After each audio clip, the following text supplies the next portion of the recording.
రమ్మని అంటున్నాం.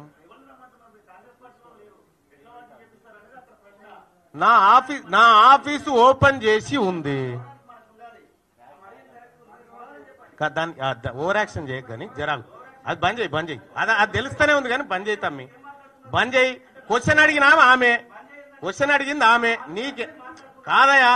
క్వశ్చన్ అడిగింది ఆమె ఎవరు? నీ క్వశ్చన్ ఏందో అడుగు, నీ క్వశ్చన్ అడుగు బాయ్ సాబ్, నీ క్వశ్చన్ ఏందో అడుగు ఫస్ట్.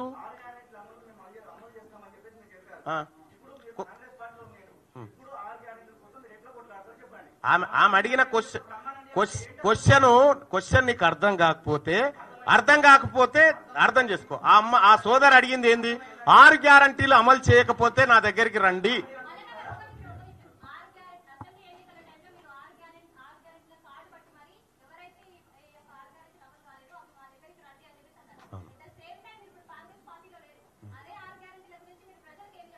నా దగ్గర రండి, కొట్లాడడానికి సిద్ధంగా ఉన్న ప్రజలకి.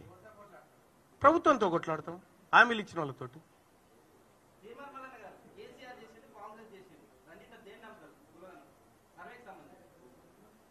కేసీఆర్ చేసినది కొంత పర్ఫెక్ట్ గా అనిపించింది. అయితే బయట పెట్టలేదు కానీ ఆ ఎంహెచ్ఆర్డి వెబ్సైట్ లో ఉన్నాయి అవి. మొత్తం లేకుండా లేవు, ఇప్పుడు డౌన్లోడ్ కొడితే అందరికి వెళ్తాయి అవి. కేసీఆర్ గాడుప ఇంకో గాడుప నాకెందుకు బాయ్ సాబ్, బీసీల దిక్కు అయితే గాడుపు మారింది.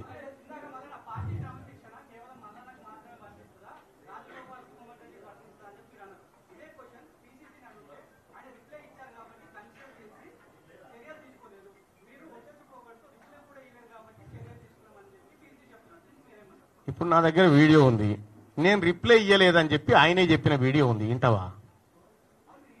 ఎందుకంటే కోమటిరెడ్డి వెంకటరెడ్డి గారే చెప్పిండు ఈ మాట, నేను రిప్లై ఇయ్యను, ఏం చేసుకుంటావో చేసుకోపో, గీలకిస్తానా అని చెప్పి పోయిండు. ఇయ్యలేదు బాయ్ సాబ్, అది ఇయ్యలేదు.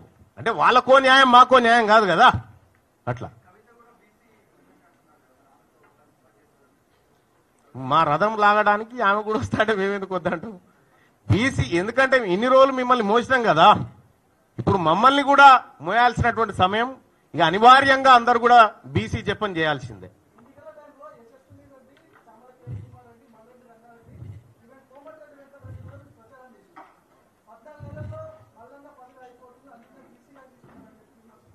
అంటే ఒకటి, ఆ రోజు వాస్తవానికి కాంగ్రెస్ పార్టీ అభ్యర్థులు గెలిస్తే, కేంద్రంలో కాంగ్రెస్ పార్టీ అధికారంలోకి వస్తే కులగణన జరుగుతుంది అనేటువంటి ఒక బలమైన ఆకాంక్ష మాలో ఉన్నమాట వాస్తవం. దానికోసం మేము చేయాల్సినటువంటి పనులన్నీ చేసినాం.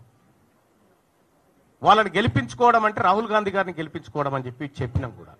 సో కాబట్టి నేనేమంటున్నా, కాంగ్రెస్ పార్టీ అధికారంలోకి రావడానికి రాహుల్ గాంధీ గారిని ప్రధానమంత్రిని చేయాలనేటువంటి ఆకాంక్షతోటి చాలా వర్క్ చేసినాం. కానీ దురదృష్టవశాత్తు ఆయన ప్రధానమంత్రి కాలేకపోయాడు.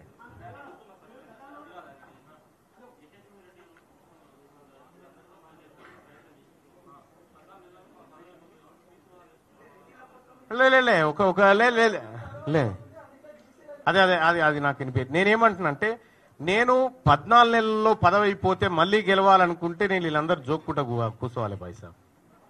విషయం ఏంటంటే, ఎక్కడ బాయ్ సాబ్ రెడ్లను తిట్టింది? నేను ఒకటి ఏమంటున్నా, తీన్మార్ మల్లన్న రెడ్లను తిట్టింది ఒక వీడియో చూపి నోటి మాట వద్దు, చూపి నీ దగ్గర ఏమైనా ఆధారం ఉంటే. విడాకుల సభ తిట్టా?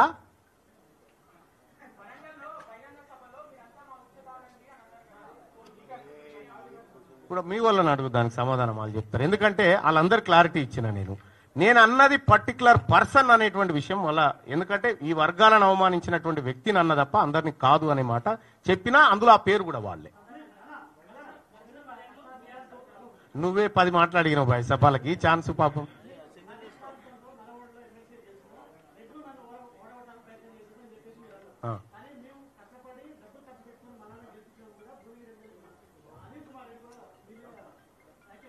ఇప్పుడు నేను ఒకటి ఏం చెప్తా ఉన్నా, తీన్మార్ మల్లన్న, ఈ రఘు, జర్నలిస్టులు మీరందరు కలిసి పోరాటం చేస్తే ఏర్పడ్డ వేదిక మీద వచ్చి కుర్చీలు వేసుకొని కూర్చున్నది మీరు. ఎవరు గెలిపించారు బాయ్ సాబ్? ఇలా ఎవరు గెలిపించారు? టిఆర్ఎస్ పార్టీకి పోయి వెంటనే కాంగ్రెస్ టికెట్ మీద మళ్ళీ ఇక్కడికి వచ్చి ఇక ఆయన గురించి నా గురించి చెప్తే నేను వాళ్ళ గురించి వాస్తవం ఏంటంటే నేను వాళ్ళ గురించి మాట్లాడను బాయ్ సాబ్. ఏదన్నా బీసీ ఆ తర్వాత కాస్ట్ సెన్సస్ ఈ షోకాజ్ నోటీస్ విషయంలో మీరేమైనా మాట్లాడితే నేను సమాధానం చెప్తాను. కోమటిరెడ్డి వెంకటరెడ్డి గారికి ఇచ్చిన పత్రం ఆయన తీసుకుపోయి సిఎస్ గారికి ఇచ్చి తీసుకురావాలి. అది వెంకటరెడ్డి గారిని అడగాలి మీరు.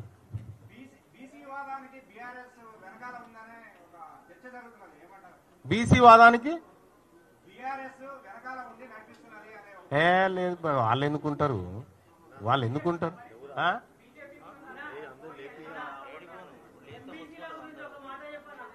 ఎస్, ఎంబీసీలకు సంబంధించి వాళ్ళ జనాభా ప్రకారం భవిష్యత్తులో వాళ్ళ వాటా అసెంబ్లీలో వాళ్ళకి దక్కాల్సిందే. రెండోది, ఎంబీసీలకు సపరేట్ బడ్జెట్ ద్వారా ఆ వెనుకబడిన వర్గాలను ముందుకు తీసుకురావడంలో ఖచ్చితంగా మా ప్రణాళికలు మా ప్రయత్నాలు ఉంటాయి.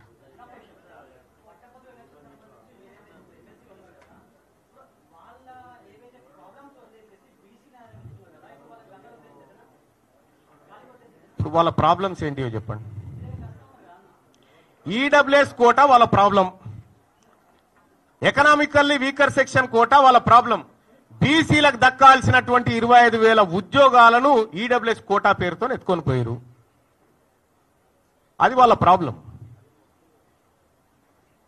తీన్మార్ మల్లన్న మళ్ళీ చెప్తా ఉన్నా, పట్టభద్రులు ఎన్నో ఆశలతో నన్ను గెలిపించారు.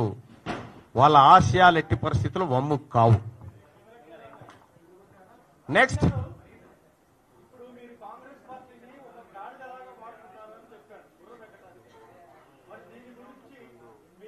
ఇప్పుడు కాదు బాయ్ సాబ్, కాంగ్రెస్ పార్టీని నువ్వు గాడిదని నాతో అనిపిస్తా అంటే ఇట్లా చెప్పాలి.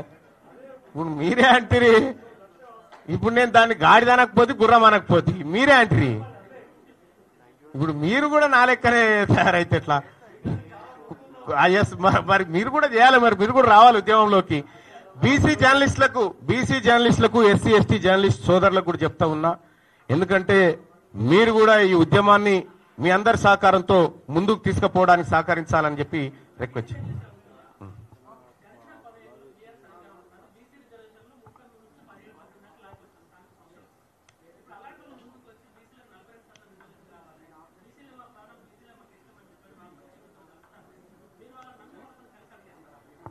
మేము ఎవరినో ఎత్తుకొని తిరగడానికి సిద్ధంగా లేమనేటువంటి మాట చెప్పినాము. మేము ప్రతిదీ ఆచితూచి మా వర్గాలకు ఏది మంచో అది తీసుకొని పోతాము. ఇవాళ 33% రిజర్వేషన్ని 18-19% తీసుకొచ్చినటువంటి వ్యక్తులు మళ్ళీ 42 కావాలని ముందుకు వస్తాండి. నేనేం చెప్తా ఉన్నా, 42% ఎమ్మెల్యే సీట్లు ఇచ్చినాక మా దగ్గర రావాలా అన్ని పార్టీలకు. అది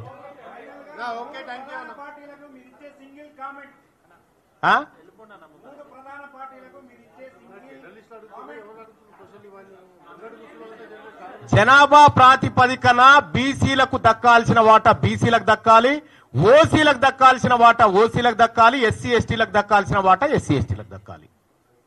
ఎవరి